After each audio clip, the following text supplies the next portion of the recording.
Olá, tudo bem? Hoje vamos começar a falar sobre os sinais que evidenciam o cumprimento da profecia acerca do final dos tempos. É normal encontrarmos por aí estudos que falam sobre terremotos, pestes e guerras. Porém, existem outros sinais na Bíblia tão importantes quanto esses, e que apresentam um cenário ainda mais evidente, e que a maioria das pessoas desconhece.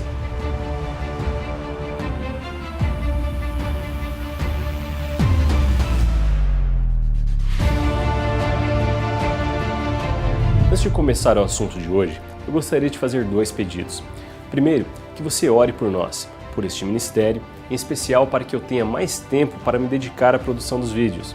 E o segundo pedido é que vocês nos ajudem a divulgar o canal.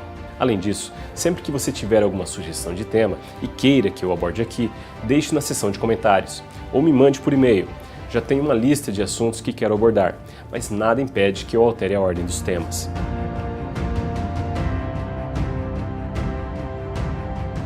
A palavra tribulação é derivada do latim tribulum e quer dizer rastilho, rastelo. A palavra em grego se traduz como aflição, opressão, perseguição. A grande tribulação será um período de grande sofrimento para os que estiverem na terra. E um dos motivos desse sofrimento está no fato de que o Espírito Santo não estará mais aqui. Mas antes disso acontecer, a palavra de Deus nos revela que haverá muitos sinais e que esses sinais são apenas o princípio de dores.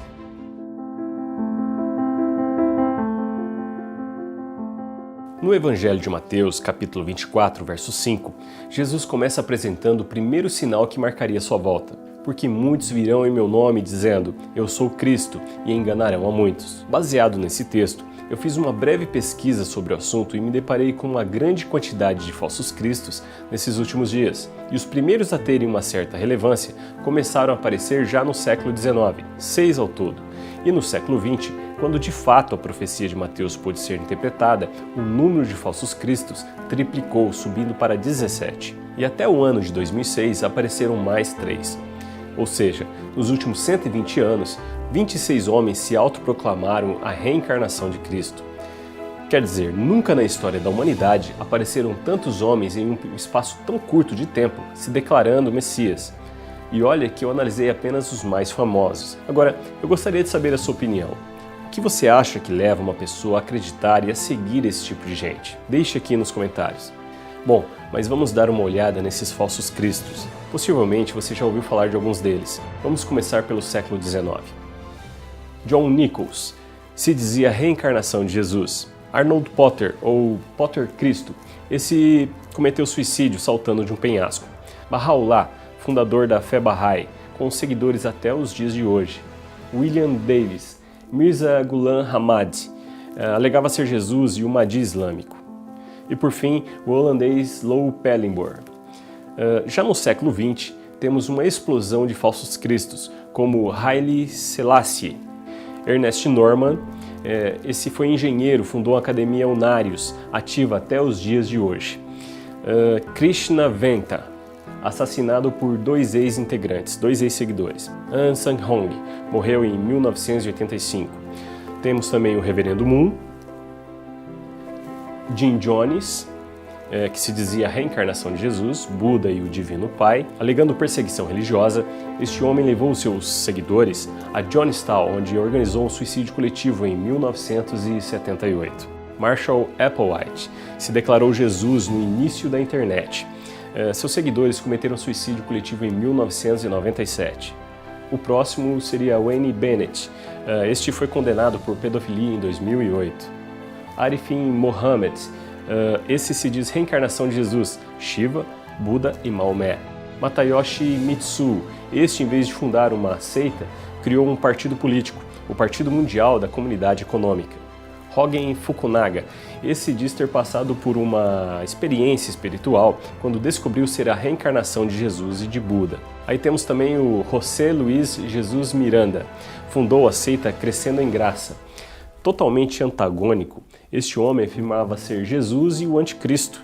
Aliás, usava como marca o número 666, dizendo que era um número bom e que todos os seus seguidores deveriam tatuar o número em seus corpos. Morreu de cirrose em 2013 nos Estados Unidos. Também temos uma versão brasileira, o astrólogo Henri Cristo, também afirma ser a reencarnação de Cristo. O próximo seria Shoku Asahara. ficou famoso ao realizar um ataque com gás sarin no metrô de Tóquio em 1995. Foi condenado à morte e executado em 2018. David Koresh. Em 93, o FBI invadiu a sede do grupo, então eles incendiaram o local e, além de Koresh, morreram 75 pessoas, entre adultos e crianças. E temos também uma versão feminina, Maria Devi Christos, líder da Grande Fraternidade Branca, um Cristo aí na versão feminina. E temos ainda um russo, Sergei Torop, ex-guarda de trânsito, vive atualmente com várias esposas em uma comunidade na Sibéria. E por fim, no século XXI, temos David Schuyler, um ex-agente do serviço secreto inglês. Segundo relatos, após consumir cogumelos alucinógenos, foi convencido por um espírito guia de que era o Messias. Inclusive, tem um canal no YouTube onde defende o uso de drogas e de vez em quando se apresenta com a mulher. Oscar Ramiro Ortega Hernández. Em novembro de 2011, este homem disparou 9 tiros em direção à Casa Branca, dizendo-se Jesus disse à época que foi enviado para matar o presidente Barack Obama, que segundo ele seria o anticristo. E por fim, Alan John Miller, australiano, ex-testemunha de Jeová e líder do movimento Verdade Divina. Bom, é difícil saber qual era a intenção dessas pessoas, mas todas elas foram e são usadas por Satanás e fazem parte de um cumprimento profético acerca do final dos tempos.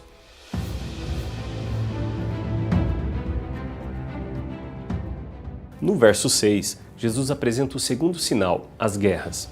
E ouvireis de guerras e de rumores de guerras. Olhai, não vos assusteis, porque é necessário que isso tudo aconteça, mas ainda não é o fim. Você já deve ter pensado ou ouvido alguém dizer que guerras sempre existiram. Porém, quando Jesus fala de guerras, está se referindo a guerras de proporções mundiais. E, coincidentemente, no mesmo período em que a figueira floresceu, o mundo havia acabado de passar por 2 grandes guerras, em um intervalo de apenas 25 anos entre elas.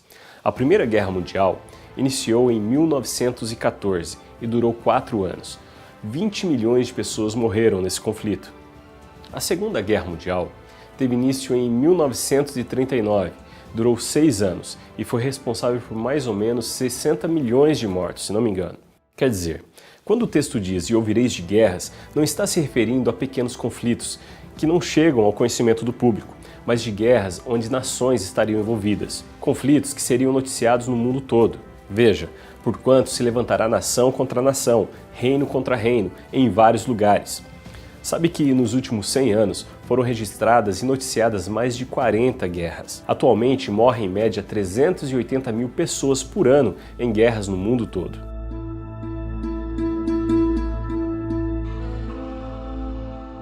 Segundo um relatório divulgado pela ONU em 2019, mais de 820 milhões de pessoas passam fome no mundo. Em 2018 eram 811 milhões. Quer dizer, mesmo batendo recordes na produção de alimentos ano após ano, o número de pessoas famintas no mundo continua crescendo, em um tempo em que nunca se desperdiçou tanto alimento. Em 2016, dos quase 5 bilhões de toneladas de alimentos produzidos, 1/3 foi desperdiçado, ou seja, 1 bilhão e 300 milhões de toneladas. O desperdício é tão grande que, se utilizássemos apenas 1/4 de tudo que é jogado fora, isso já seria suficiente para alimentar 870 milhões de pessoas, o que excede o número de pessoas passando fome no mundo. E isso é mais um sinal de que a grande tribulação está muito perto, pois ao mesmo tempo que se produz muito alimento, muitas pessoas morrem de fome.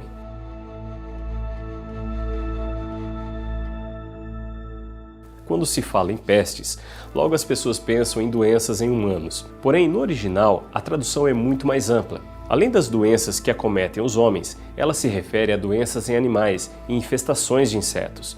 Por exemplo, atualmente, na África e na Austrália, os agricultores vêm sofrendo com a infestação de gafanhotos. Países de clima tropical, como o Brasil, sofrem com mosquitos transmissores da dengue e outras doenças. Gripe aviária, gripe suína, doença da vaca louca, enfim. Doenças em animais que contaminam o homem. Como você já sabe, o mundo foi surpreendido com uma variação do já conhecido coronavírus, um vírus capaz de causar uma síndrome respiratória aguda e levar à morte. Se antes a dificuldade era conter um surto devido à falta de antibióticos, hoje a dificuldade é impedir que uma doença se espalhe pelo mundo. Agora, se fizermos um retrospecto, você verá que o número de mortes até o momento nem se compara ao número de mortes causadas por outras doenças. A peste negra, por exemplo, em 2 anos matou 1/3 de toda a população da Europa.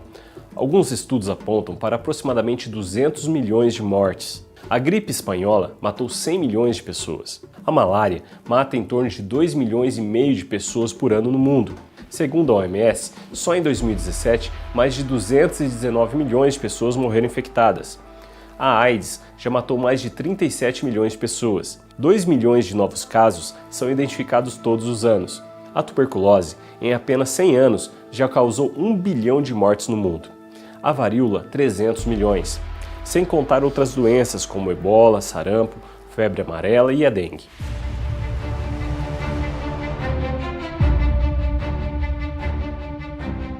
Os terremotos sempre existiram. E assim como os outros sinais, as pessoas no mundo todo saberiam quando um tremor de grandes proporções viesse a ocorrer. Além disso, nos últimos 100 anos, os terremotos foram extremamente mortais. Entre os mais recentes, eu selecionei 12 que registraram um número expressivo de vítimas fatais. Entre eles, em 2011, no Japão, foram 15 mil mortos. Em 2010, no Haiti, 316 pessoas morreram. 2004 na Indonésia, mais de 230 mil mortes. 2001 na Índia, mais de 20 mil mortes. Em 1988 na Armênia, 25 mil. Em 1976 na China, 255 mil pessoas morreram. Em 1970 no Peru, 66 mil. Em 1960 no Chile, o terremoto mais forte da história da escala Richter, 9,5. Mas como ocorreu num lugar pouco habitado, morreram 2.000 pessoas. Em 1927, matou 210 mil pessoas na China. Em 1923, no Japão, matou mais de 200 mil. Em 1920, também na China, matou 200 mil pessoas. E por fim, na Itália, em 1908, 143 pessoas morreram. E esses são apenas alguns dos sinais que provam a iminência da volta de Cristo. Veja, assim também vós, quando virdes acontecer estas coisas, sabei que está próximo, às portas.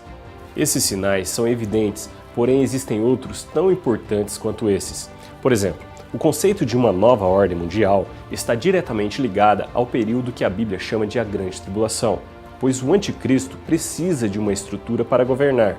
E a ciência, a religião e a política devem caminhar juntas, como uma estrutura governamental.